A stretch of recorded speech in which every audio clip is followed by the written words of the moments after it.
This podcast is sponsored by nobody. Hey dudes, welcome to Splat from the Past, the only 80s themed horror sci-fi show where things can get totally radical. Now today, I will be welcoming an old friend of mine from the Bay Area that I used to see around in bars all the time back in the day. Her name is Molly McCarty. And you may remember last week I gave a little eulogy to the lady Janet who passed away recently that took me in when I was homeless. Well, it was Molly who had posted about it. And I said, hey, you want to come on the podcast and say some words about her and maybe reflect on sobriety? Because Janet was, a sobriety counselor and everything as well. And she said, absolutely, let's do it. So I'm having her on. We're going to reflect and have a good time. Molly's a lot of fun. She's got no filter and she has a great sense of humor. And it's going to be fantastic. And yeah, it's a weird thing, with this weird state of the world that we're in and me going through these health issues and everything. It just gives me a lot of time to reflect and think, and I don't always talk about it on the podcast anymore. I used to a lot more. I used to basically say anything about what I was feeling at the time, and now I'm a lot more secretive. But today's one of those rare days where I want to just talk about shit. Also, once again, today is National Toe Sucking Day. If you love feet as much as I do, suck those toes. That's all I gotta say. So yeah, here is my interview with Molly McCarty.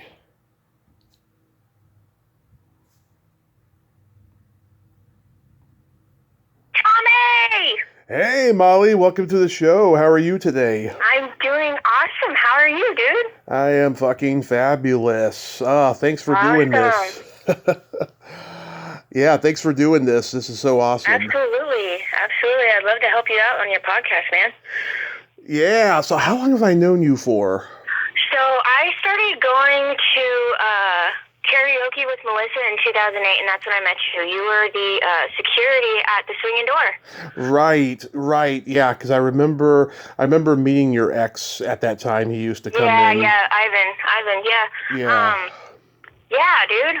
I heard about what happened to you, and I didn't know exactly what happened. Tell me how that came about. Oh, the accident. Well, Yeah, like I kind of like moved on. I moved across the bay, so I didn't know what happened to you. yeah, I can't even remember the last time I saw you because yeah, I remember not seeing you for a while. Yeah, so in January 2015, I was like at the Okay. lowest of my fucking life. Yeah. My mom and I, we lost our apartment because Melissa's parents didn't want to give us any more extensions on rent and shit. We were going through an awful lot. Um, Yeah. we were in a really fucked situation. I was drinking a lot. My best friend died in a fucking car crash in Santa Cruz. Oh Thanksgiving, shit. I'm thanks, sorry. yeah, Thanksgiving weekend of 2014, and I literally wanted to die after that. I didn't give a fuck about what happened to me. So fucking, you know, um, me and the guy I was hanging out with, Dan, who I'd known for years up to that point, we went up to the city to the strip club, the Hungry Eye, because he was I'm sorry. he was I dating a can strip. imagine you going to the strip club.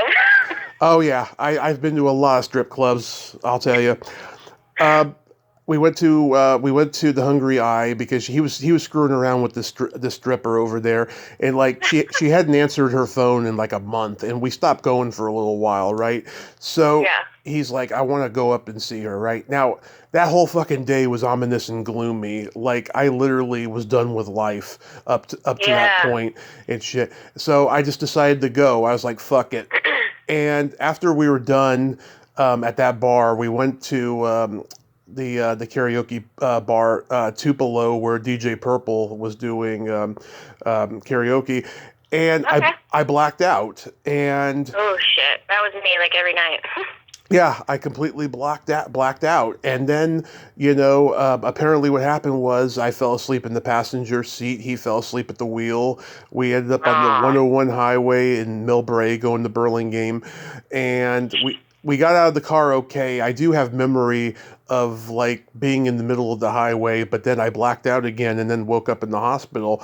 And like a car collided with ours. These two guys, they just got off work at In-N-Out Burger, and fucking they crashed into our car and the impact hit us, and I got the worst of the injuries. Oh, Jesus. Yeah. So someone hit you while you were in the middle of the freeway? Yeah, I mean, we didn't get out of the road because we were. I'm so glad you're okay. Like, I kind of heard about what happened, but I didn't know the details. Yeah, because we were trying to like move the car. I remember that we were trying to move the car, which is stupid because we were both drunk. We didn't know what the fuck we were doing. Yeah. And so that's what happened. Yeah. That could have been me so many times. I used to drive drunk all the fucking time. It's so sad. Yeah. But yeah, there was this one night where I blacked out and my ex took my key to my car, but I had a spare. Mm-hmm. I was driving from San Mateo up to San Bruno, and I was blacked out. I was like going in and out, and I couldn't figure out where the fuck I was going. So I kept pulling off exits and like driving like a madman through all these neighborhoods. I should have gotten arrested that night. Yeah. But yeah, man, recovery is a lifesaver for real for me. I've destroyed my life 10 times over for no fucking reason at all. Yeah. So you're from Redwood City, right? Yep, born and raised. Born and raised. You went to Sequoia. Yep. I went to San Mateo High. We beat you guys in football my junior year, 39-0, I remember, and then 40-0 my senior year, 1 point more. Damn, that's crazy. Yeah, I didn't watch football. I was a drug addict in high school. Yeah. In and out. But yeah, man, just ask me questions. I don't know how this works. Yeah, oh yeah, absolutely. I mean, we're going now and stuff, and we're off to a good start here. Yeah. So last week you posted that Janet had passed away, and I had no idea that you and your mom had known her. So yeah, so recap. How did you know her? So I'll tell you my story after. Go ahead, you tell yours first. Yeah. Janet, okay, so my mom, she went to prison when I was 16, and she was there for 2.5 years, and when she got out, she started drinking again, and she went right back to where she left off before she went in, and she just realized that her life just wasn't going to work that way, so she, of her own volition, put herself in Hope House, without her probation officer asking nothing. She got out of the cab, smoked her last cigarette, had her last drink, and she was 12 years clean up until the day she died. Wow. But Janet was the counselor there, and I constantly visited there because my mom was in the transitional housing for 2+ years, and I lived there for a little bit, but couldn't stop drinking, so I had to leave. Mm-hmm. But yeah, Janet was, one of those women. She's no nonsense. She's very serious about her recovery. Mm-hmm. You can handle how she, talks. Yeah. Like I said, she's no nonsense. But, Julie, another lady that was in the program with my mom, told me about it last week that she had cancer and she doesn't have it long. And then I got the call that day. I'm like, shit. She's part of her family for 20+ years, Yeah, fuck. So it was hard to watch her go, Yeah, so how long did she have it for? How long did she have clean? Now, how long did she have cancer for? I have no idea. I was in and out of my troubles, and I didn't know about it till last week. Wow. 6 months. Yeah, she had it for 6 months maybe. Yeah. So when me and my mom we moved out of the apartment December of 2013, we spent several months crashing on couches and living in hotel rooms if we had money and shit. Yeah. And my job coach, he got me.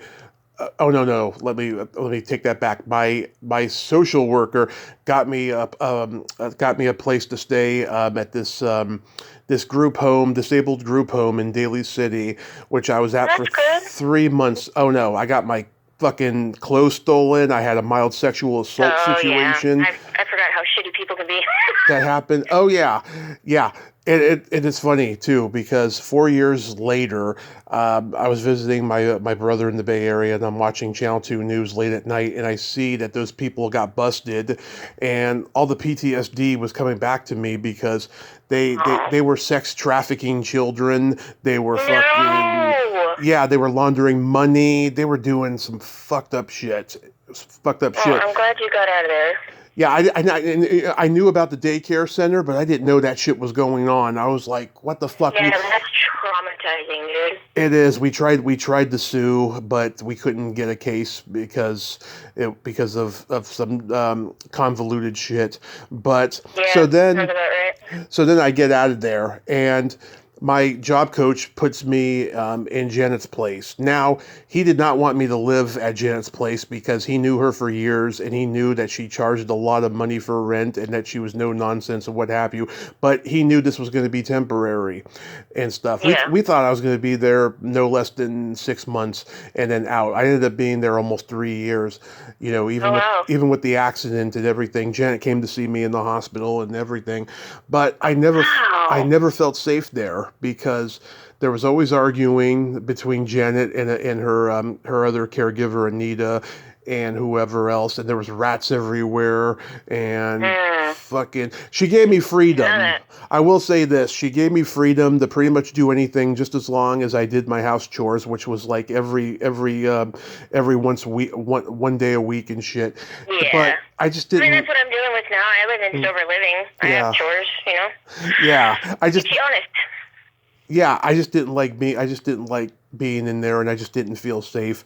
And shit got weird. Shit got weird near the end, but we don't really need to recap it. But it was, I feel so grateful that she put a roof over my head. I gotta tell you, the day that I moved out and my mom and I finally got a place up in Reading where we were at for 6 years. Oh, that's where you're at right now? No, I'm in Modesto now. We've been here a year. Okay. All right, I was in Tracy before I left California. I'm in Modesto for a year now, but we were in Reading for 6 years. But the day that we left, it was like I was reborn, I was paroled, I had an orgasm, all that shit. It was just feeling so... Yeah, it felt so fucking good. It felt so fucking good. I couldn't believe it. I kind of got in that situation too when I just moved from Texas and my life took a shit. I stopped doing my program and everything, and I started smoking weed again. Oh. And I just got stuck for 6 months, and I'm grateful that I had someone that was willing to help me out and gave me a roof over my head like Janet. Mm-hmm. Now, there wasn't any fighting, but he legit was, I don't meet very many people who are authentically genuine. Yeah. Who really don't have an ulterior motive into helping you, and he was that person, and I'll forever be thankful to him. He's a cool guy. That's great. So, yeah, I got stuck for 6 months, and, when I left and I got here, and I'm I got my own fucking bed now, I got my own shower, I can do my laundry in the house instead of having to go to a goddamn laundromat, It's just, it's freedom. The little things are, the best. I don't give a shit about having a car or having money, but just, the freedom that you have when you have your shit together. It's a whole other feeling. Oh, yeah. It is. Yeah, God, it's so sad that she's gone now. I wonder. I heard rumors that she was good, that she sold that house, a few years ago or something. Do you know if that's true?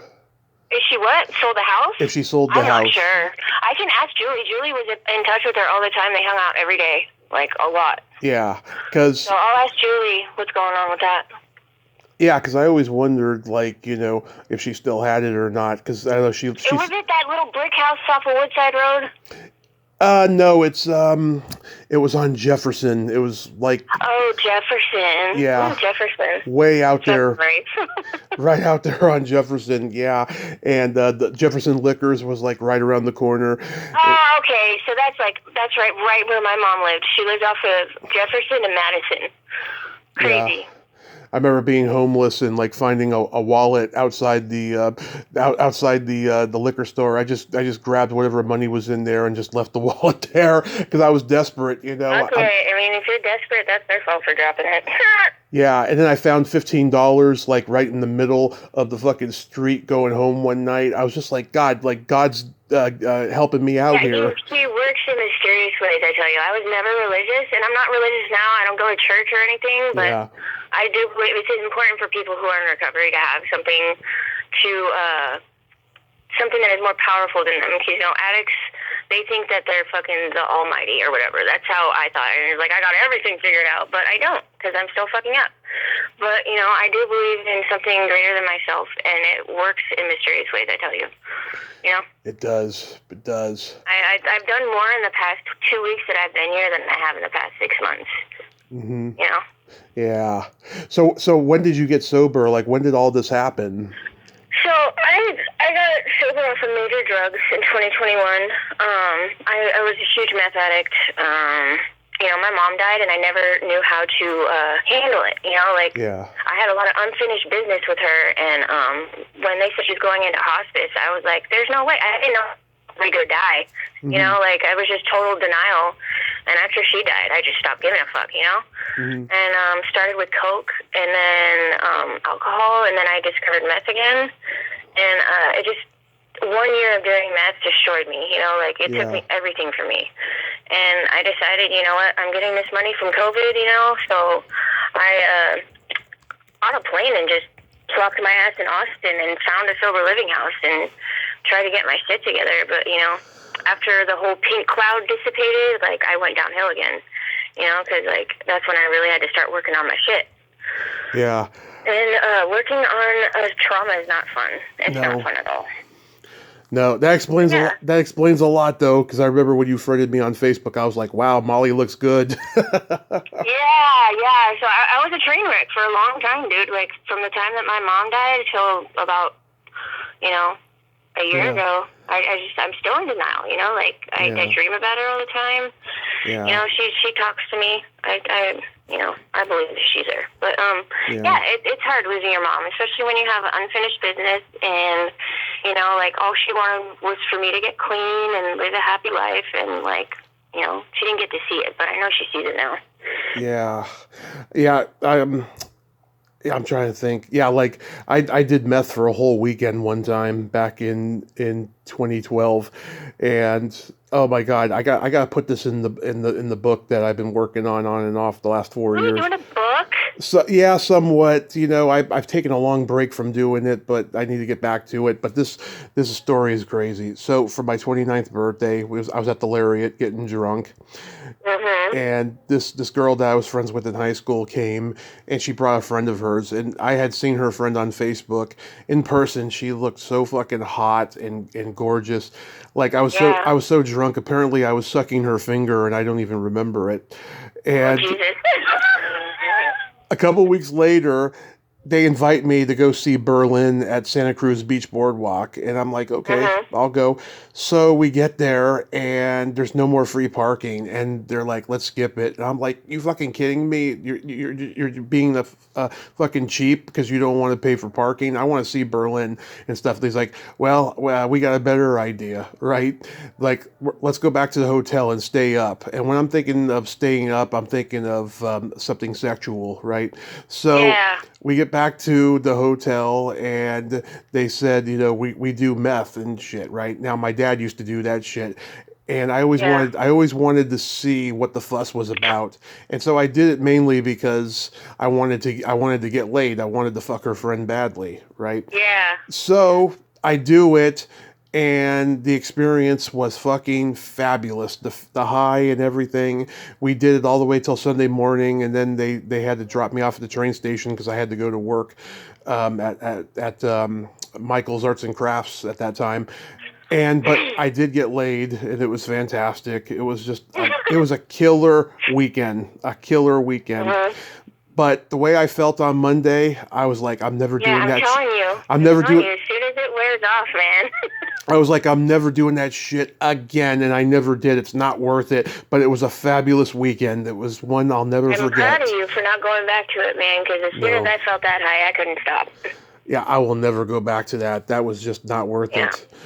And shit. Yeah. But now it's not worth it anymore because, like, I had pre-existing mental conditions. You know, I got PTSD and anxiety, and anytime that I did it, it would fuck with it. So it was just pure misery the whole time. I was more obsessed with smoking it.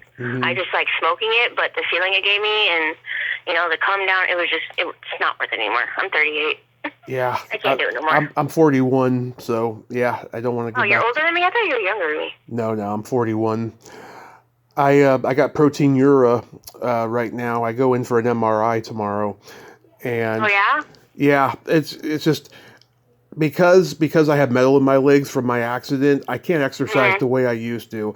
So Yeah. I'm eating all the right things, but I'm just not putting exercise in the mix. So I've got Yeah. protein from the kidneys spreading to the liver and taking antibiotics for it, and I have diabetes already and damaged kidneys from the accident. I'm very lucky that that I'm only in stage 3 of kidney disease, and I got to just keep going and go out walking as much as I can. Yeah. Are you gonna need dialysis at some point? I probably will at some point. I just don't want to think about it now unless tomorrow Yeah. they say something. But like, yeah, I hope not. I mean, I had a Take bill. care of yourself, like Yeah, do some research on people who have your condition and like I have. see what kind of diet they have so you can keep up with it, like Oh yeah, body's important. I had oatmeal for breakfast today with blueberries. So I'm on Oh, that sounds good. I'm on that Haven't right. eaten. Yeah, I'm Ever on. since I stopped smoking weed, I have no fucking appetite. It's Really? ridiculous. Yeah, so I'm just, on that right path for that. Um, but yeah, like, I've been sober since my crash. That's fucking awesome. I'm proud of you, dude. That's what, 8 Thank years you. now? It'll be 9 years? it'll be 10 years in January. Yeah, man. That's fucking awesome. Congratulations. Thank you. Thank you. Yeah, wow. So it's only been the last few years that you've done this shit. So you left the Bay Area and went across the Bay in what, 10 years ago? Well, okay, so I was in the Bay Area. I moved to Tracy Oh, before I left, and then like that whole shit with meth happened, and then like I was getting that COVID money, every 2 weeks, the unemployment COVID. I the was getting like stimulus 13, check. yeah, I was Yeah. getting $1,300 every 2 weeks, and I'm like, why the fuck do I need to stay here? All these people, because I was trying to quit. I was legit trying to quit, but everyone in that trailer park had it. Yeah. And like I knew where to find it, and I'm the type of bitch. If I know where to find it, I'm gonna go find it. I'm Hmm. gonna go get it. So like I just can't be in an environment where there's drugs. So I moved to Texas, and lo and behold, I was just running away from my problems. And Hmm. like I started smoking weed again, and I lost my job at HEB because of my mental health issues.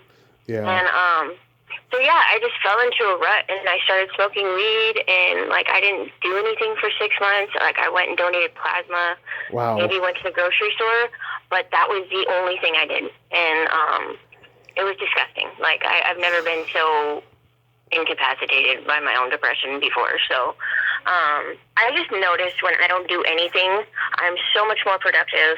I feel so much more better about myself, and like Hmm. life is better. I'm not stressing. I mean, even though it's just weed, people are like, oh, it's just weed. But I was like, you don't understand. I am an addict to the fucking 100th degree. Anything that I put in my body that changes the way I feel, I'm going to fucking murder it. Like, Yeah. that's just how I am. So I just can't do it. I can't do anything. I've got an addictive personality. It comes from my family. Yeah, we're all my mom, she had 12 years clean. My Aunt Jerry, she's got 30 years clean now. Like, it runs in my family as well. we got codependencies. We're emotional eaters. We're sex addicts. Yep. Alcoholics. The whole 9 yards. Any Drugs never really affected me though. I've tried every drug known to man, and they all just made me feel like shit. So I never was really a drug Well, I'm guy. glad. I am Yeah. glad they made you feel like shit and you don't do them. Yeah. Because they made me feel like shit and I still did them. What kind of person I am. Well, that's what you do because you're always hoping that the next time you do it, you're going to get a different result, but then it's never the Yeah. case. Very definition of insanity. Doing the same thing over and over again, expecting a different result. Exactly. Exactly. God. So what brought you to Washington? Washington, you know what? This is a funny fucking story. I watch all those murder shows on my Discovery Plus channel, right? Yeah. And I always, like, for whatever reason, every time I watch a show and they do, like, the pre-show thing where they do the scenic aerial views of the town. Mhm. Well, they did one on Vancouver, Washington, right? And Yeah. I've always wanted to get back to the West Coast, but I refuse to move back to California because it's just too expensive. Yeah. So I'm like, fuck it, Washington. It's green. It's got my favorite state park. And, yeah. It rains a lot. It's not hot. That was my, that was my decision. It's crazy that I picked it off a fucking murder show, but... So many people I know have left the Bay Area. It's so crazy. People that I thought were going to be lifers there have left. Yeah, I want to be a lifer. I wish I can go back there, but it's just not reasonable. Yeah. It's not. You know, like you want to pay the rest of your life paying rent. You know, like the area that I grew up in. I grew up off of Roosevelt in that area. You know where the Red Morton Park is? Oh yeah. Yeah, it's 3 blocks away from there. So my mom bought the house that we lived in for like $300,000. That's normal. That's cool. You know, but like now houses like that are like $800,000, $900,000. Yeah. And they got like 2-bedroom, 1-bath. You know, like it's unreasonable, and it's all because of location. It's right next to Silicon Valley. You know? We bought a house this year.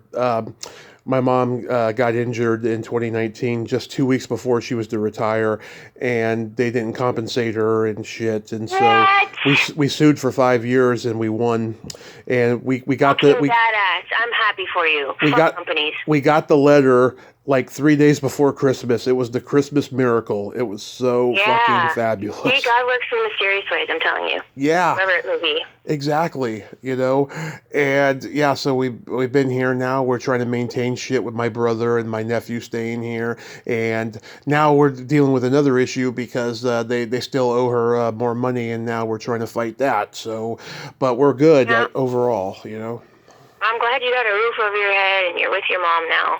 That's badass. Yeah, because those 3 years, I gotta tell you, I have so much PTSD from it. When we were living in Reading, right, we were across the street from a strip mall, and there was a mail center there. And every time I walked there, I got PTSD because we were at the San Carlos post office getting our mail for like fucking 3 years, you know, in the P.O. box.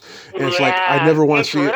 It's the little things that trigger it, too. Like, I remember when I was younger, not to be like too open, but I was sexually assaulted by someone at the Boys and Girls Club when I was younger. I'm so sorry, and and every time I hear an ice cream truck song, like the ice cream truck goes down the street, I fucking freak out because it was like it just brings back all the memory, all the sensory, all the visual, everything. It just brought everything back, and I just fucking freaked out right there in the middle of the street.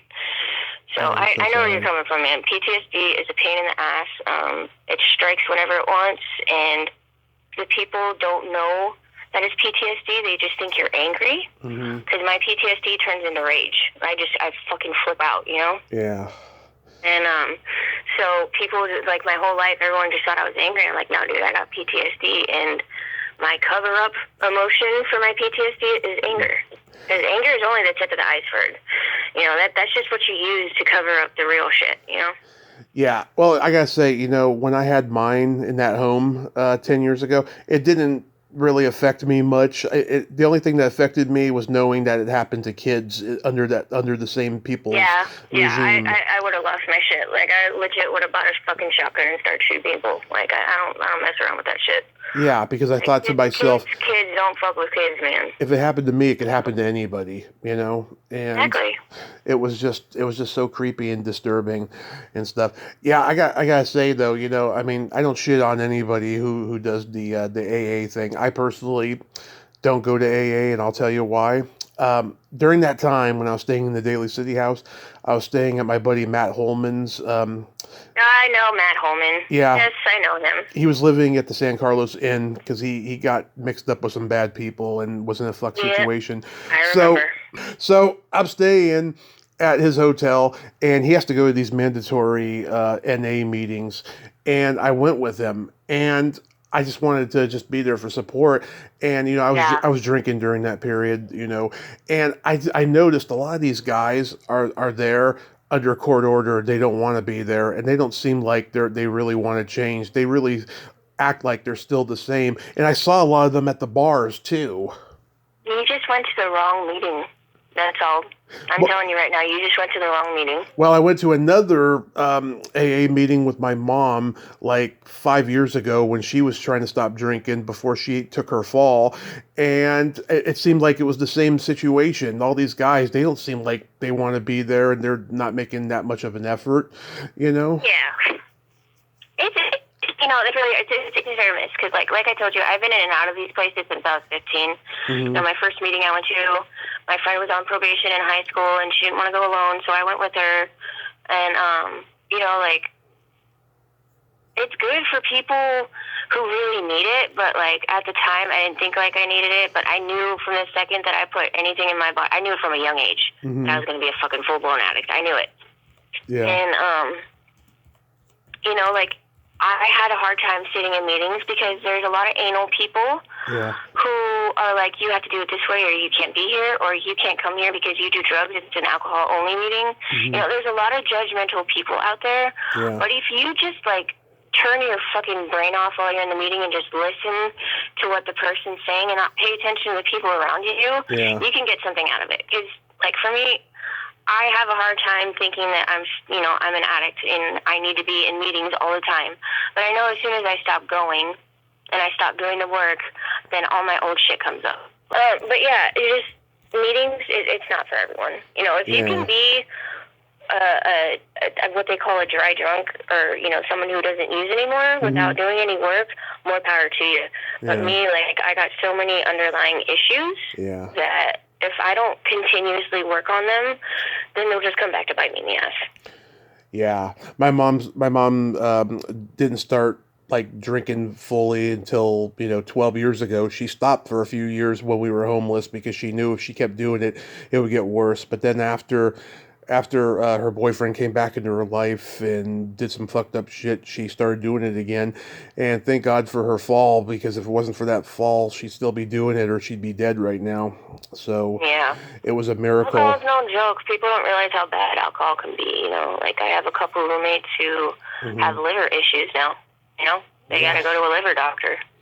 Yeah, well, God, I hope I don't fucking need a liver replacement or something after tomorrow. I hope not. I got some great interviews coming up. I don't want to fucking ruin it, but I think I'm going to be okay. I think I have an ulcer because, that happens as you get older, and... Do you stress out a lot? Yeah, we're a stressful family. It's genetic.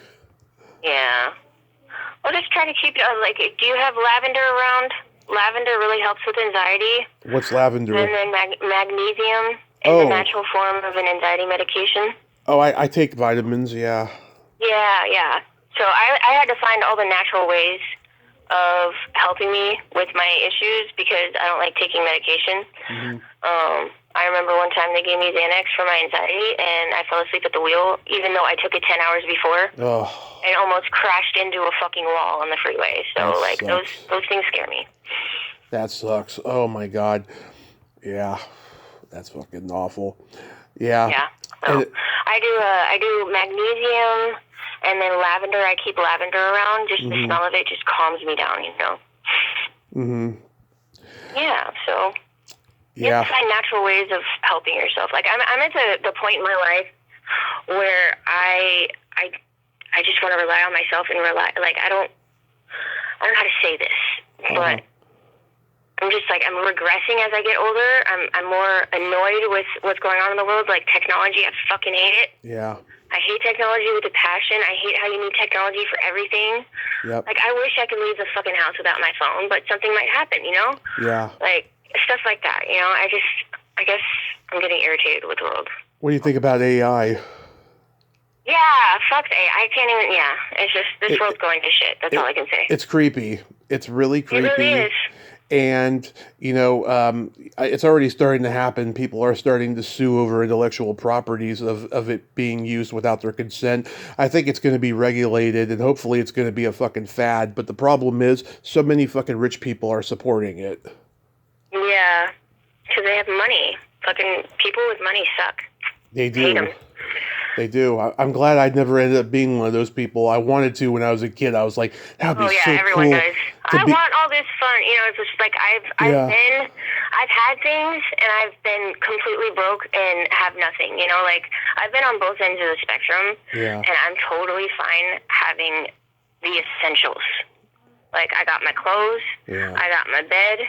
I got my, the roof over my head, and I got food. That's all these fucking human needs. I don't need all this extra shit. People who have a phone, a watch, and a laptop, and a fucking, I don't get that. Like, why do you need all four of those? It makes no sense to me.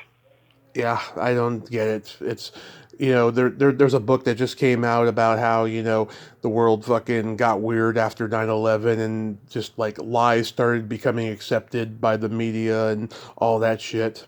It's called like a post-truth world. The guy who wrote his name's Ken Wilber, and I heard it's really I have good. to read that.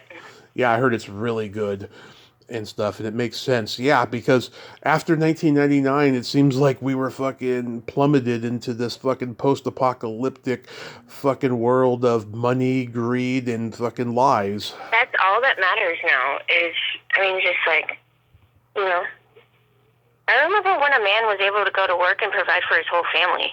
Yeah. And now, like, both parents have to go to work. Sometimes both parents work 2 jobs, you know, like, it's crazy. It's just, like, I'm glad I never got stupid and had a kid and destroyed their life. Yeah. Yeah, I don't think I can ever bring a child into this world the way it is. No. So where are you working now? I work for Winco Foods. Oh, God, we go to Winco, like, fucking once a month, you know, for groceries. Yeah, dude, Winco. Winco's a shit. It's a family-owned company, so you got way more perks than a normal company. We have more locations here than, like, fucking anywhere. Like, they didn't have any in the Bay Area, which they should, you know? Yeah, but the Bay Area is too fucking hoity-toity. They can't have that, you know, half-price fucking shit there, you know? Yeah, they don't want you save all that shit for... You notice how San Francisco doesn't have any Walmarts? No, they don't. Only in fucking Mountain View. Because everyone in San Francisco voted against it. Yeah.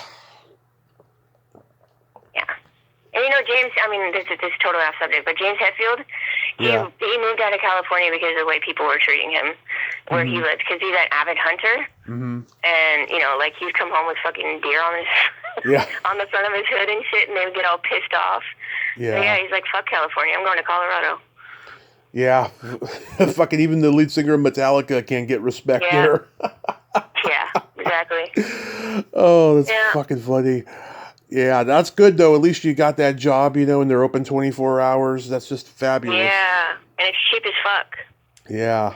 Cheap as fuck, just the way I like it.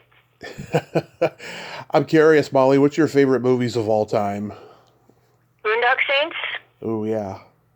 Oh, shit, there's so many. That's the only one that I can name off the top of my head, like, right away. I'm into Marvel like a motherfucker right now. I'm into all the Marvel shit. And I just want to say on your podcast how fucking shitty Joker 2 was. I am so disappointed. Yeah, I heard. It should have never come out. Mm-hmm. I'm angry. I heard, wasted all my money going to that shit. It was a goddamn musical, period. Goddamn musical. Yeah, so huge into Marvel. There's a lot of Robert Downey Jr. stuff. I'm a huge Sandra Bullock fan. Mm-hmm. Bullet Train, that shit was off the chain. Did you see that one on Netflix? Bullet Train? No, I haven't seen it yet. Yeah, it's on Netflix with Brad Pitt and, Sandra Bullock makes a surprise appearance. She's in the movie the whole time, but she's only a voice, you know? Mm-hmm. So, but yeah, movies. You know, I'm a huge Bruce Willis fan. Yeah. I'm really upset about what's going on with him. He's got aphasia. Yeah. So he's basically not going to remember anything pretty soon. Yeah, it's sad. I went back and watched old episodes of Moonlighting. You know, I grew up on that show, right? Oh my God, I never watched that. Like, that's the only thing I never watched by him. Watch it. It is fucking funny and clever and fucking meta before anybody knew what meta was. Oh my God. It's just, okay, when I watched the pilot, right? Mm-hmm. It's a 2-hour pilot, and in the last half hour, him and Sybil Shepherd are trying so hard to, like, crack this case. They end up fucking almost falling off of a fucking building, you know, on a fucking rope and a ladder and shit. And it goes on for the last half of the episode, and then they fight a bad guy while they're doing this too. And when you see it, you look at how, you know, it was the number 1 highly rated pilot in ABC's history. You can tell that Bruce Willis was going to be an action star because he was just that good from the get-go. Yeah, that's one thing I never, like, you know, because I can't find it streaming anywhere, you know? It's on Tubi. Okay, Tubi, I got that. Watch Moonlighting on Tubi, and it is just such a great show. It still holds up. It got really cartoony near the end. They started having celebrity cameos and all this weirdness, but it's still a great show from start to finish. Yeah, I'm gonna have to check it out for sure. Yeah, I love that show. Yeah, I mean, I love Back to the Future, The Breakfast Club, Night of the Comet, Amadeus, Superman the movie, Bonnie and Clyde, One Flew Over the Cuckoo's Nest, Rocky, Mallrats. That's like my top 10. Oh yeah, Mallrats for sure. It's a fucking ship. Yeah. Yeah. You're just sitting there trying to figure It's a out. sailboat. It's a ship. It's a sailboat. How do you see the ship? Yeah, I watched that movie. I showed Matt Holman that movie like years ago, and he was laughing his ass off at shit like that. Yeah. You know. And then Jay and Silent Bob Strike Back. That was Boo Boo Kitty Fuck is my favorite. Boo Boo Kitty Fuck. Boo Boo Kitty Fuck. Did you see the reboot version? No. Is there another one? Yeah, it's on like Amazon or something. Okay, I'm gonna have to look at it. Oh, it's sure. it's fucking funny. Yeah, man. Yeah, I love the Jay and Silent Bob era. That's definitely one of my things. Mallrats. I didn't really give a chance, but what was it? The one movie with Seth Rogen and Elizabeth Banks. Mary Make a Porno or Zack something? and Mary Make a Porno. Yeah, I love that shit fucking was movie. fucking great. Yeah. Yeah, Tracy Lords in the Pussy Bubble. Yeah. Yeah, Kevin Smith's kind of a genius. So I met Kevin Smith in 2016. He was doing a screening of Yoga Hosers at the San Jose Improv, and my mom had just gotten a really good job. She bought me this $250 VIP package to go meet him and everything. Aww. It was a great birthday present that year because I was still at Janet's. I was out of the hospital for a year after that. It was something I needed. So yeah, for sure. So I go to the screening. There was a shitload of technical difficulties, and Kevin, he's a fucking talker, and so like he was just whenever a technical difficulty would happen, he would go out there and talk to the audience and take questions and what have you. So after the show's over, it's 12:30 at night. It was supposed to be done at like 10:30. It's like 12:30 at night because of all these technical difficulties. And the bouncer, who I knew, he was also a comedian. He said, everybody, please don't ask Kevin any questions, otherwise we'll be here till 5 a.m. because he loves to talk. Yeah, for sure. So, did you ever see a movie called Bubba Hotep? Oh yeah, Bruce Campbell. Yeah, I've met him too. Yes, yeah. That was my favorite movie. He thinks, and the other guy thinks he's black dude. He thinks he's John F. Kennedy. Yep, I met Bruce. That's the best movie ever. I love Bruce Campbell. Bruce Campbell is a trip. When I met him, he was a funny guy. I met him at a convention. So I go to meet Kevin, and I tell him how much I love his work, and his daughter was great in the movie. She's going to be a star someday. I told her all that stuff, and I said I want to work. I hope I get to work with him someday. He told me that he was trying to pitch the Mallrats 2 sequel, which ended up not happening. He tried, it didn't happen, unfortunately. This was in 2016. And he told me, come out there and audition. I'm sure he tells that to everybody, but it felt so good in that moment. Yeah, for fuck sure, dude. I would too. Give him a great. I'm going. I'll let you finish your story, and then I'll say. So I give him a great big hug, and then as I'm walking away, he says in a very Silent Bob kind of a way, "Hey Tommy, never give up comedy. The world needs to laugh." And I'm like, I won't, Kevin. And I did, ironically, not long after that, but I just felt so good in that moment. It was the best experience ever. Yeah. Go ahead, it's good words coming from someone you admire, Yeah, he was just great. And I've interviewed people from Clerks and what have you.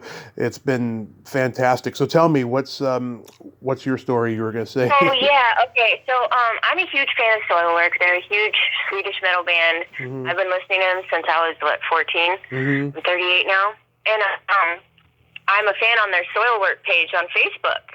Yeah. And they've been posting all this stuff about how they're touring in, Europe and stuff. And they asked what your favorite solo was, and I just put a random ass song or whatever. Mm-hmm. And he, the lead singer, I guess he has his own account. He liked it, and so I went to his account and I fucking stalked it for a little bit, and I was able to message them. And you can't do that on regular band sites, you know? Yeah. It's only, just whatever. So I messaged him, and I just put my little spiel about how, I've been a huge fan for all these years. Thank you for all that you do. You've made a huge impact on my life. Somewhere along the lines of that. And all of a sudden, he starts messaging me. He wants me to download Telegram to talk to him. Mm-hmm. And, he's like, and I know this guy got married 2 years ago, right? Yeah. I know for sure he got married. I've seen the whole fucking article on him with his wife and everything. Right. So I'm like, this guy really, and plus this page that he supposedly has, the business page for his band, has only got 2 followers. Mm-hmm. And this band is huge in Europe. Mm-hmm. Like huge. There's huge Swedish metal band. So this guy is blowing me up and wanting to be in a relationship with me. And I'm like, bro, I was not born yesterday. Yeah. I think it's really sick of you to go on here and pretend that you're someone that a lot of people look up to. Yeah. And faking wanting to get in a relationship with them, I think it's uncalled for. And if there was a way I can tell them, tell them, I would tell them. Because you're fucked up, Yeah. I had to do that today. That is awful. Yeah, fucking. I haven't seen too many of those cases.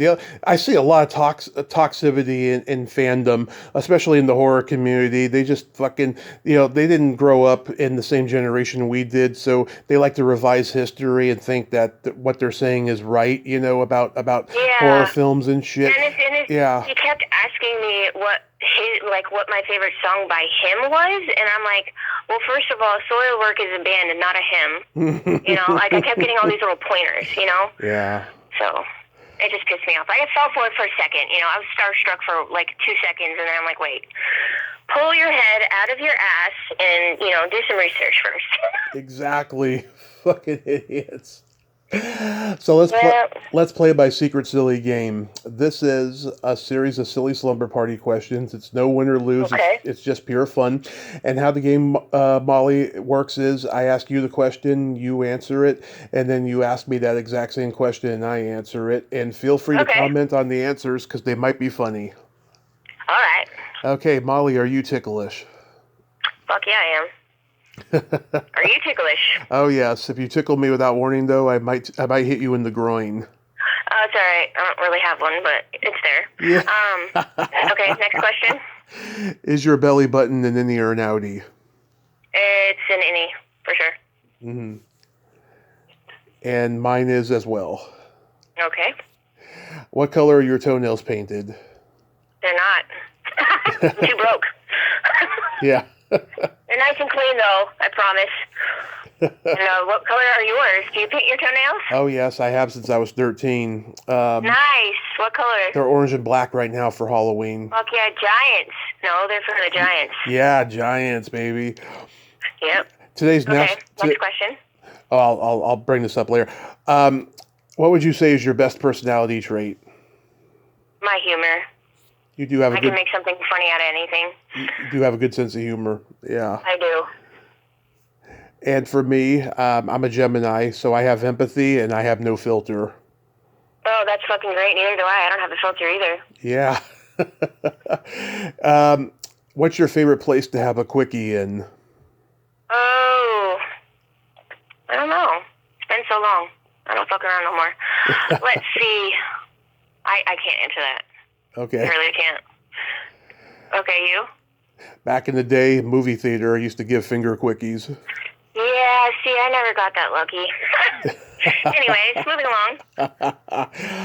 along. If you could have anything named after you, what would it be? A guitar. Oh, that's cool. The McCarty. Yeah, the McCarty. Yep. What about you? Vibrator. That's fucking hilarious. Okay, next. And then my favorite question, is there a stinky smell that just makes you gag? Yeah, eggs. Rotten eggs. Ugh, those are the worst. Yep. My mom used to love every fucking Thanksgiving when she'd make her deviled eggs. She'd go, you want one? And shove them right in my nose. Oh. I'm like, thanks, Mom. Thanks, Mom. That's child abuse. Okay. Yep, basically. All right, what about you? Either farts or feet. Yeah, feet. I can't fuck with feet. I don't care. They have to be my feet in order for me to touch them. Nope. Really? Today is National Toe Sucking Day. You never had a guy suck your toes? Oh my God! Of course you know that. Yeah. Yeah, I'm a toe sucker thick and through, but they have to be clean. That's all I'm going to Yeah, say. no, that just reminds me of a Don't Be a Menace in South Central while drinking your juice in the hood. Oh, yeah. Where he puts the hot sauce on her hairy toes. Fuck Oh, yeah. that. Oh, that's the worst. The worst. I have a couple jokes for you. Yes, tell me. What do you call a boy that doesn't masturbate? Dickless? A liar. That's very true. Yep. What kind of meat does a priest eat on Friday? I have no idea. None. Where do you find this stuff? I've been collecting jokes my whole life. My stepdad got me into them. Oh, that's cool. Do you have a favorite comedian? My favorite comedians are I grew up on Sam Kinison and Bobcat Goldthwait and Stephen Wright and Seinfeld and George Carlin and guys like that. George Carlin is good. I like George Carlin, but I'm obsessed with Pablo Francisco. Oh, he's great. Yeah. Yes, Pablo Francisco when he does "I'm fine, Yeah. I'm fine," fucking kills me. His fucking Arnold Schwarzenegger too. Yeah. Arnold Schwarzenegger's great. He's a funny guy. You know the difference between tofu and a dildo? No, I have no idea. They are meat substitutes. Oh, that's a good one. Molly, I love you. Thank you so much for coming on today and having this. Absolutely. Thank you for including me in your podcast, man. I really appreciate it, and I'm glad we got to talk recovery, man. Yeah, because it's been so long, and after a while, I always wondered what happened to you and stuff. I'm glad. Yeah, I disappeared off the face of the earth. I was in and out for so long. Yeah, I'm glad that, you're making the effort to change things and that you're doing so well, And Thank you. My dad, he lives in Marysville, Washington. He came to visit me earlier this month, but if I ever go out there and stuff, I'll let you know. Yeah, for sure, dude. We can meet up. Go out, see a movie or something. That'd be fabulous. Well, alrighty. You have a happy holiday season. Be safe out there. And, all right, you too, Tommy. Yes, and protect your toes. Absolutely. I wear socks upon socks upon socks. All right. Bye-bye. All right. Bye. Well, there you have it. Molly McCarty. Ain't she a sweetheart? Oh, my God. I freaking love her. I'm so glad she's doing well. Yeah, I didn't know what the fuck happened to her. It should after a while. I'm glad she found me on Facebook a few years ago and stuff. I'm so glad. And she looks really, really good. Not that she didn't before, but she looks really good now. And I'm so glad she's living life happily.